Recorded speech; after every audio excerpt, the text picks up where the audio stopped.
یہ ہمارے فقہ کا کتاب ہے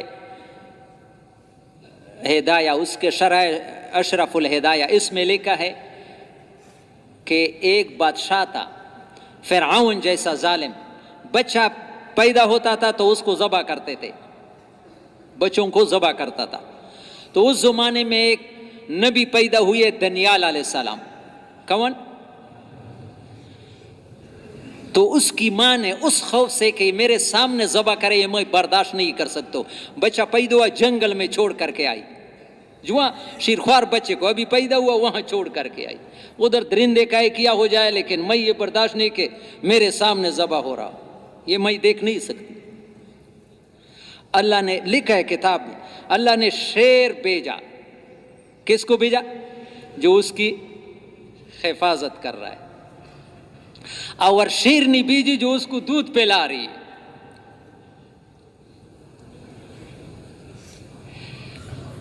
اس طرح پھر یہ جب دانیال علیہ السلام بڑے ہو گئے تو ایک انگوٹھی بنائی، کیا بنائی؟ اس پر شیر، شیرنی اور چھوٹے بچی کی، وہ انگوٹھی حضرت عمر کے ہاتھ میں آئی تو حضرت عمر رونے لگے، پھر ابو موسیٰ اشعری رضی اللہ عنہ کو دے دیا۔ وہ کتاب نے تو اس بنیاد پر کہ اتنی چھوٹی تصویر ہو کہ آپ کھڑا ہو اور یہ زمین پر ہو، اس کی اعضاء کی شناخت نہیں ہوتی، اتنی چھوٹی تصویر کا بنانا گناہ نہیں ہے، اس لیے حضرت عمر نے توڑنے کو نہ کہا، اس کو دے دیا۔ لیکن یہ رویا کیا ہے، اس پر دانیال علیہ السلام نے اس لیے بنایا تھا کہ میں اس رب کو کبھی بھولوں نہ جس نے مجھے ایسا پالا ہے، جیسے میری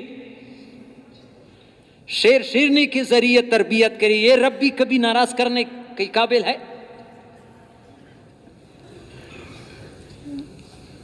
رب اللہ ہے۔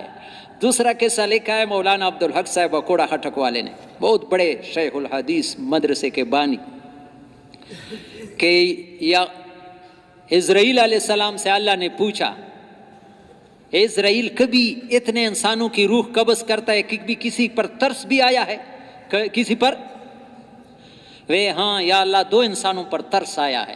کتنے انسانوں پر؟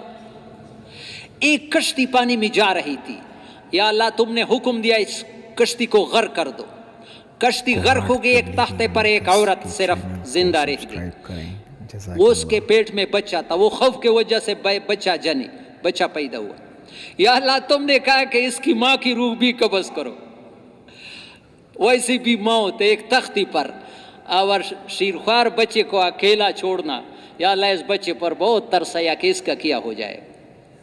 اور دوسرا ایک بادشاہ تھا شداد، علماء کے پاس گئے کہ تم، اللہ نے تمہیں مال دیا ہے، یہ دیا ہے، تم اللہ زکوٰۃ دے دو، وہ کہتے پھر کیا ملے گا؟ پھر تمہیں جنت ملے گی، وہ کہتا ہے میں دنیا میں جنت بناتا ہوں۔ اتنا مال تھا سونے چاندی کے، 20 سالے کتنے وہ نہریں اور باغات لگایا اور وہ دنیا میں جنت بنایا۔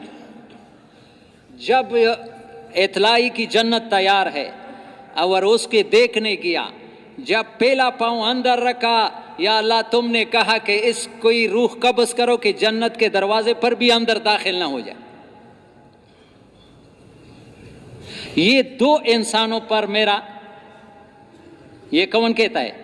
اسرائیل علیہ السلام، فرشتہ، 2 انسانوں پر رحم بہت زیادہ آیا ہے۔ اللہ پاک نے فرمایا یہ 2 نہیں، یہ ایک آدمی تھا، یہ ظالم وہی بچہ تھا جو تختے پر رہ گیا تھا، میں نے اس کی تربیت کی اور اتنا مالدار بنایا، اتنا مالدار بیا، کوئی اس کا نہ باپ تھا نہ جائیداد تھی، مال اللہ دیتے ہیں، وَأَنَّهُ هُوَ أَغْنَى وَأَقْنَى، اللہ ہی فقیر بناتا ہے، اللہ مالدار بناتا ہے۔ ہاں نحنو قسمنا، سارا قرآن اس سے بڑا پڑا ہے، جو کروڑوں کی کوٹھی میں رہتا ہے یہ اللہ نے دیا ہے، اس کے باپ کا کمال نہیں ہے، جو جھونپڑی میں رہے اللہ نے رکھا ہے، لیکن یہ نہیں جس کو زیادہ مال دیا اس سے زیادہ خوش ہے۔ قارون کو زیادہ دیا تھا اور موسیٰ علیہ السلام کے ساتھ کچھ نہیں، قارون سے زیادہ راضی تھے یا موسیٰ علیہ السلام سے؟ مال کی تو اللہ کے ہاں کوئی قیمت نہیں ہے۔ ان اللہ یعطی الدنیا لمن یحب ولمن لا یحب، دنیا دوستوں کو بھی دیتا ہے دشمنوں کو، ویعطی الدین لمن یحب، دین اپنے دوستوں کو دیتا ہے۔ قیمتی چیز دین ہے،